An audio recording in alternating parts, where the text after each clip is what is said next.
A potentially historic day for cannabis, both nationwide and here in Nevada. The U.S. Drug Enforcement Administration today announcing it is moving to reclassify marijuana as a less dangerous drug. The new classification recognizes cannabis's medicinal uses, and it also acknowledges it has less potential to be abused than other more serious drugs. However, it does not legalize marijuana outright for recreational use. If approved, cannabis would be listed as a Schedule III drug on par with ketamine and some anabolic steroids.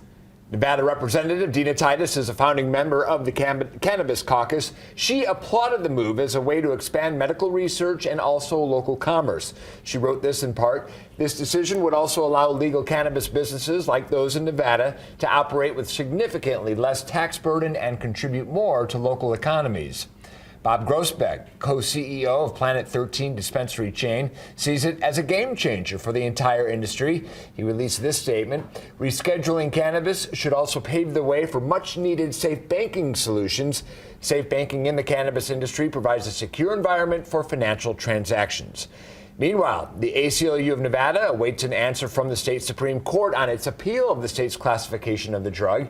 At this time, even though recreational marijuana is legal, it remains a Schedule I controlled substance. The ACLU says that goes against the state constitution. State agency or state office has no ability to undermine the state constitution. And under the state's constitution, the medical value of cannabis was recognized more than 2 decades ago, so it should have been pulled off Schedule I under state law years ago. A district court judge previously found the scheduling unconstitutional based on that voter-approved amendment. The High Court has yet to uphold or overturn the ruling.